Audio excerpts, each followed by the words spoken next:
बाबा जी की प्यारी साध संगत जी, राधा स्वामी जी। संगत जी, आज जो साखी हम आपके लिए लेकर आए हैं उस साखी का नाम है ऐसी लाल तुझ बिन कौन करे। संगत जी, अकालगढ़ यानी पाकिस्तान बनने से पहले की बात है। 66 साल तो पाकिस्तान बने हुए हो गए हैं। उससे भी 8 से 10 साल पुरानी ये बात है। कुल 75 साल लगभग पुरानी बात हो गई है। हजूर जी वहाँ आए हुए थे। दूर दूर से बहुत संगत आई हुई थी। ग्रंथ साहिब का पाठ हो रहा था। अगर पत्ता भी गिरे तो शोर हो जाए। वहाँ इतनी शांति से सब संगत दर्शनों के साथ हजूर जी के प्रवचन और ग्रंथ साहिब का पाठ सुन रहे थे जी। कुछ समय बाद कई मर्द और औरत भी आई और आकर चुपचाप बैठ गई। हजूर जी ने इशारे से पाठ रुकवा दिया। हजूर जी फरमाते हैं, एक सवाल लेकर कोई बीबी आई है, वह आगे आ जाए। कोई भी आगे नहीं आया। फिर से फरमान हुआ। भाई ग्रंथ साहिब ने पाठ रुकवाकर फिर कहा कि पाठ रुकवाकर उसके लिए समय निकाला है, जल्दी से आगे आओ। फिर भी कोई आगे नहीं आया। तो अब की बार जोश में आवाज़ आई, जो जाटनी आई है गांव से वह आगे आओ। उसके चेहरे पर दाग हैं चेचक के और वह बड़ी परेशान है। सारी निशानी दे दी, अब तो छुपना मुश्किल था। और धीरे धीरे सोचती हुई वह आगे आ रही थी। जैसा सुना था उसने वैसा ही पाया। वह सोचने लगी कि अंदर की बात तो पकड़ लेते हैं संत सतगुरु। यह सब इतने समर्थ हैं ही तो मेरी मुश्किल भी दूर करेंगे। वह बीबी आगे आ गई।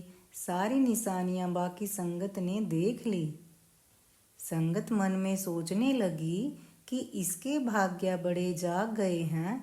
हजूर जी ने पाठ रुकवाकर इसका मसला निकाला है। फिर हजूर जी कहते हैं, बेटा जल्दी से बोल, तू क्या चाहती है। वो बीबी चुप रही, लेकिन गुरु जी ने कहा कि अब चुप रहने का समय नहीं है। उस जाटनी ने अपनी 2 उंगली उठाई।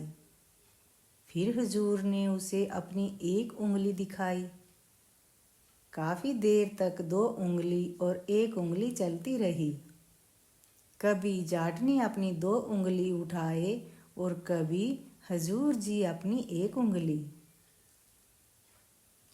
सब संगत कुछ भी समझ नहीं पा रही थी कि ये क्या हो रहा है।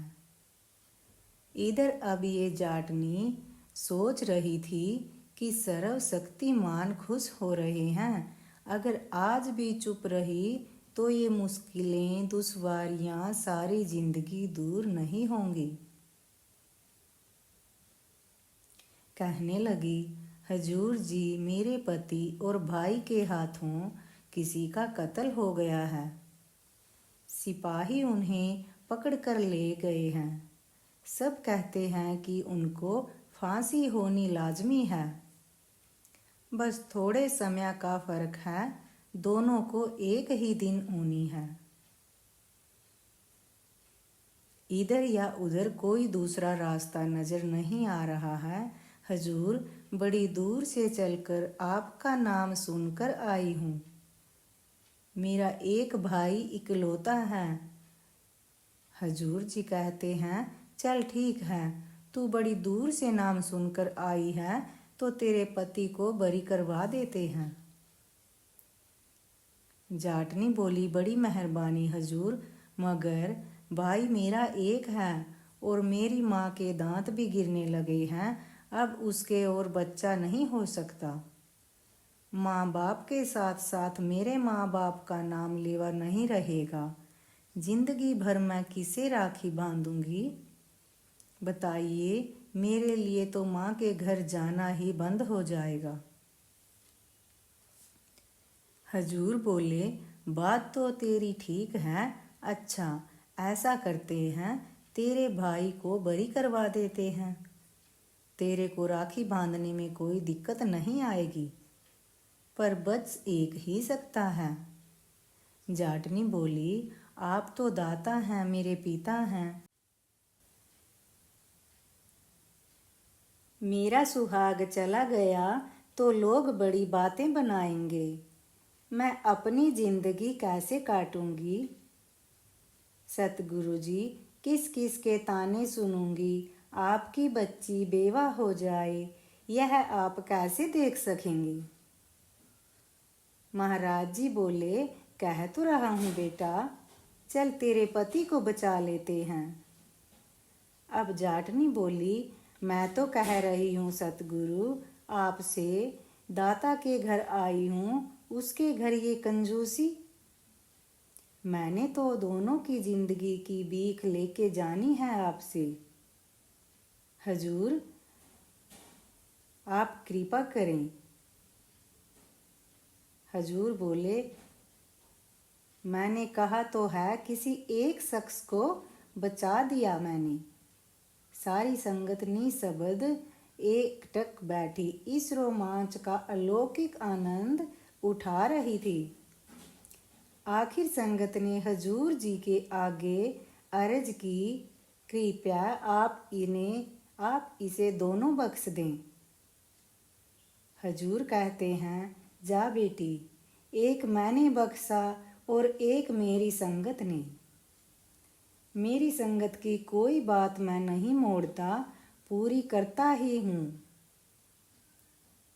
भले ही वह लिखे हुए से अलग हो। जा, मेरी संगत के जोड़े साफ कर। वो जाटनी वहाँ पर ही रोते रोते नाचने लगी। साध संगत जी और बोलने लगी कि ऐसी लाल तुझ बिन कौन करे, ऐसी लाल तुझ बिन कौन करे। रोते रोते वह बाहर गई और अपने दुपट्टे से हर एक संगत के जोड़े चूमती है, फिर दुपट्टे से साफ किए जा रही है और मुंह से लगातार यही बोल रही है कि ऐसी लाल तुझ बिन कौन करे, ऐसी लाल तुझ बिन कौन करे। राधा स्वामी जी।